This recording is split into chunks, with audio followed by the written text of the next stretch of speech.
हमने नून लीग को वोट इसीलिए दिया था कि ताजे दोस्त हुकूमत है, लेकिन ताजे दोस्त नहीं है अब ये दुश्मन है, ताजरों की दुश्मन हुकूमत है इस वक्त। ये इन्होंने पैरा फोर्स नाम रखा, ये पैरा फोर्स नहीं है, ये गुंडा फोर्स है जी। क्या कह रहे हैं? ये गुंडा फोर्स है। आप चेक करें जरा 8:02 पे आके देखें यहाँ पे क्या हाल होता है।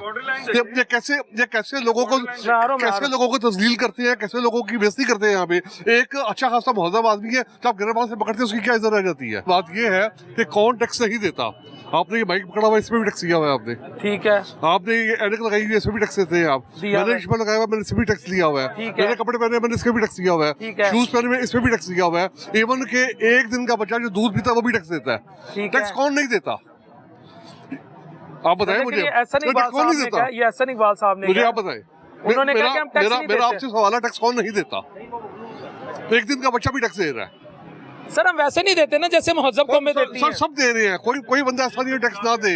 इन लोगों ने ये गवर्नमेंट ने हमें जीने जो का छोड़ा ही नहीं हमें, और प्यार कर दिए।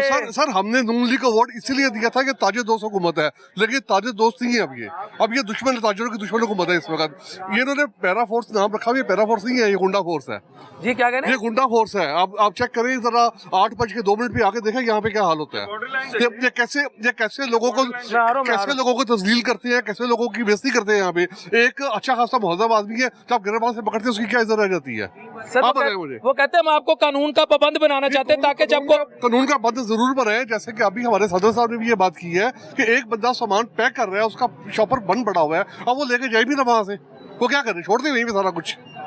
8 बज गए हैं जी, 1 मिनट ऊपर ना कहीं हो जाए, ये तो कोई तरीका कार नहीं है ना। लेकिन सर अगर किसी को 8:10 तक का टाइम देंगे वो 8:20 मांगेगा, किसी को ऐसा नहीं है। अव्वल तो ये टाइम होना ही नहीं चाहिए। अगर ये नहीं होगा तो आज पेट्रोल 416 का 1000 का हो जाएगा। भाई मेरी बात सुने, पेट्रोल अब पेट्रोल की कंज्यूमर ज्यादा हो रही है, उसकी वो क्यों हो रही है? जैसा कि अभी सदर साहब ने भी ये बात की है कि रोड के ऊपर जब एकदम से झूम निकलेगा तो ट्रैफिक ब्लॉक हो जाएगी, घंटा ब्लॉक करेंगे तो पेट्रोल ज़ाया नहीं होगा। वहाँ पे पेट्रोल ज्यादा ज़ाया होता है, आपको भी पता है। जितनी ज्यादा ब्रेक लगेगी उतना पेट्रोल ज्यादा लगेगा। आम आदमी तो मर गया बिल्कुल। मैं मोटरसाइकिल यूजर हूँ, मैं गाड़ी यूजर नहीं हूँ, मैं तो मर गया बिल्कुल। जब मुझे रात को पता चल रही है 1000 रुपये का डेली पेट्रोल डलवाना, मैंने पता नहीं 1000 रुपये मैंने कमाया भी है कि नहीं कमाया दिन में। क्या आम आदमी कुर्बानी नहीं देगा अपने लीडरों के साथ? कैसे सर कुर्बानी दे, लेकिन डीलर भी तो हमें कुछ दे ना। डीलर हमें क्या दे रहा है? आएगा तो कुर्बानी। डीलर हमें क्या? लीडर अपने कपड़े बेचने लगा था जब मुल्क डिफॉल्ट होने लगा था। सर अल्लाह करे वो बेचे, अल्लाह करे वो बेचे। कहाँ किसने कपड़े बेचे हैं? ये सब कहने की बातें हैं सर। खुदा न ख्वास्ता उन्होंने बेचे, आप और मैं उलझेंगे। सर हमारी मैडम ने माशाल्लाह पता नहीं कितने अरब का जहाज ले लिया है, कपड़े बेचने लगे थे। तो वो मेरी आपकी खिदमत के लिए लिया है। ये आपकी मेरी खिदमत नहीं है, ये अपनी खिदमत के लिए उन्होंने। आप कितनी दफा बैठे उस जहाज पे? जी आप कितनी दफा उस जहाज पे बैठे हैं? सर मैंने खिदमत थोड़ी करनी है कौम की। सर खिदमत जो ये है ना कि कौम के लिए लिया है तो उसका कोई फायदा तो हो। 10 अरब रुपए के आपने पूरी PIA बेच दी है, 11 अरब रुपए का आपने जहाज ले लिया है। वो जहाज में जाएंगे, वो नीचे देखेंगे मेरा ये बेटा, मेरा ये बेटा, मेरा ये भाई, मेरा ये बुजुर्ग तो परेशानी में है, वो उसी वक्त कहेंगे हेलो, फौरी तौर पर DC साहब यहाँ टीम पे। ऊपर से तो कीड़ियों की तरह बंदे नजर आते हैं, नीचे आके आवाम में घुस के क्यों नहीं देखते? अगर इन्होंने टाइम ओपन ना किया तो दुकानदारों का माल उनके गोदामों में, उनकी दुकानों में पड़ा रह जाएगा, और जिसकी वजह से जो दुकानदार है वो ना तो अपने मुलाजमीन को कोई अच्छी तनख्वाहें दे सकेगा, ना अच्छी ईदियाँ दे सकेगा। यहाँ पे आधी जो दुकानें हैं वो किराए पे हैं, उनके लिए जो किराया है वो निकालना मुश्किल हुआ है। किस तरह तेजी के साथ आप ये देखें कि गाड़ियां गुजर रही हैं, मोटरसाइकिलें गुजर रही हैं, वरना यहाँ से पैदल गुजरने का भी रास्ता वो नहीं होता था। 8 बजे की जो टाइमिंग है, आप ये देखें कि आगे चंद दिन रह गए हैं ईद आने में, और अगर इन्होंने टाइमिंग ये ख़त्म ना की, इसको ओपन ना किया, तो मैं समझता हूँ कि ईद तक लोगों का जो सामान है, दुकानदारों का, वो पड़ा ही रह जाएगा, क्योंकि बहुत सारी चीज़ें जो है ना वो सीजनल होती हैं कि वो ईद पे ज़्यादा बिकती हैं। ठीक है, लेकिन अगर इन्होंने टाइम ओपन ना किया तो दुकानदारों का माल उनके गोदामों में, उनकी दुकानों में पड़ा रह जाएगा, और जिसकी वजह से जो दुकानदार है वो ना तो अपने मुलाजमीन को कोई अच्छी तनख्वाहें दे सकेगा, ना अच्छी ईदियाँ दे सकेगा, क्योंकि उसके अपने पास बिल टैक्स देने के लिए यहाँ पे आधी जो दुकानें हैं वो किराए पे हैं, उनके लिए जो किराया है वो निकालना मुश्किल हुआ है। तो मेरी जो गवर्नमेंट से अपील है वो यही है कि ये जो 8 बजे वाला टाइम है इसको फौरी तौर पे ख़त्म किया जाए, या फिर हमें समझाया जाए कि इसका फ़ायदा क्या है। क्योंकि अगर आप देखें कि 8 बजे 7 बजे से लेकर 8 बजे तक 1 घंटा पूरे लाहौर की जो रोड हैं वो ब्लॉक हो जाती हैं, और जहाँ पे हमने 15 मिनट में पहुँचना होता है वहाँ हम आधे घंटे में पहुँचते हैं, और जहाँ आधे घंटे में पहुँचना होता है यहाँ से अगर डिफेंस तो 1 घंटे में पहुँचते हैं। वो जो पेट्रोल ज़ाया होता है आवाम का और वो जो टाइम ज़ाया होता है उसका हिसाब किसने देना है? यहाँ तो 8 बजे के बाद पहिया जाम ये कर देना कि 8 बजे के बाद बंद कर देना, एक सेकंड कि 8 बजे के बाद कोई भी पेट्रोल से चलने वाली चीज जो है ना वो रोड के ऊपर नहीं होगी। फिर तो हमें समझ आती है कि पेट्रोल की बचत है।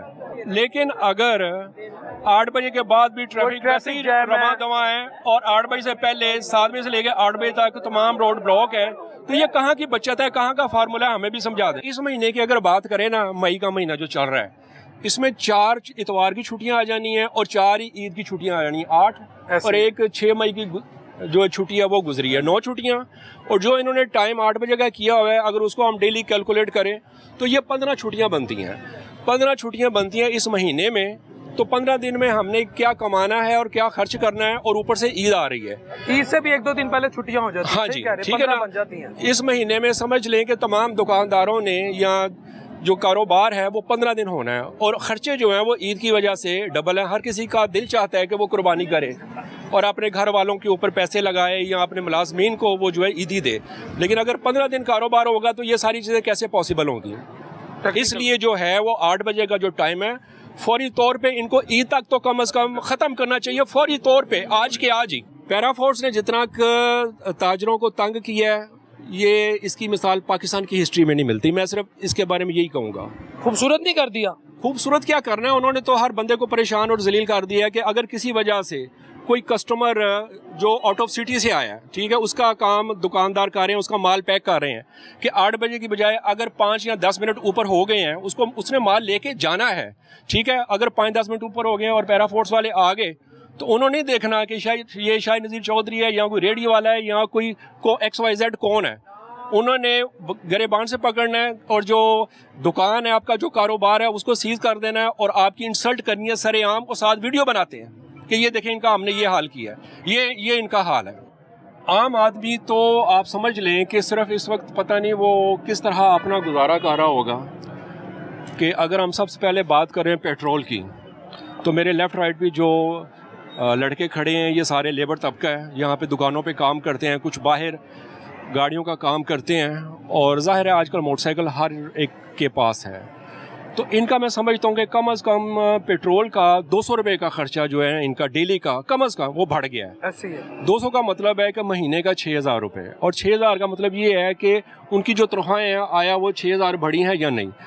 तनख्वाहें इसलिए नहीं बढ़ सकती कि अगर आप इस वक्त मिंटवी रोड पे खड़े हैं, मिंटगुरी रोड पे, और ये वो रोड है कि जब ये जहाँ से ये स्टार्ट होता है मिंटगुरी रोड, वहाँ से जब आप मोटरसाइकिल, गाड़ी तो दूर की बात, मोटरसाइकिल के भी ऊपर आए ना जब आप, तो आपको बम्पर टू बम्पर और ब्रेक लगा के खड़े हो के आना पड़ेगा। और 1 फरलांग की ये मार्केट है और आपको 10 से 15 मिनट चाहिए यहाँ से गुजरने के लिए। लेकिन इस वक्त आप देख सकते हैं कि पूरा रोड खाली है।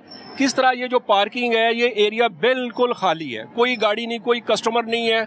और किस तरह तेज़ी के साथ आप ये देखें कि गाड़ियाँ गुजर रही हैं, मोटरसाइकिलें गुजर रही हैं, वरना यहाँ से पैदल गुजरने का भी रास्ता वो नहीं होता था। आप इस चीज़ से अंदाज़ा कर सकते हैं कि महंगाई के क्या हालात हैं और जो कस्टमर है उनकी बाइंग पावर कितनी रह गई है। और दूसरी तरफ अगर हम बात करें कि देखिए जी, इस ईयर में 2025-26 में अभी तक के जो फिगर्स हैं FBR के, इनकम टैक्स के, FBR ने 600 अरब की कम वसूली की है, 600 अरब रुपए की वसूली कम की है। उसकी जो मेन वजह है वो ये है कि ना तो इंपोर्ट हो रही है, ना एक्सपोर्ट हो रही है, ना इंडस्ट्री चल रही है। गैस पाकिस्तान में महंगी है, बिजली पाकिस्तान में महंगी है, और जितने भी ये डिपार्टमेंट है, गवर्नमेंट ने इतने के डिपार्टमेंट बना दिए हैं, इतने डिपार्टमेंट हमारे ऊपर इन्होंने बिठा दिए हैं कि जैसे हम यहाँ पे कारोबार नहीं कर रहे, पता नहीं कुछ स्मगलिंग कर रहे हैं या पता नहीं क्या नाजायज़ काम कर रहे हैं। जब तक ये फैसिलिटेट नहीं करेंगे इंडस्ट्री को, इंपोर्ट को, एक्सपोर्ट को, तो इस तरह जो गवर्नमेंट है उसको ये रेवेन्यू जो है ना वो और ये कम हो जाएगा।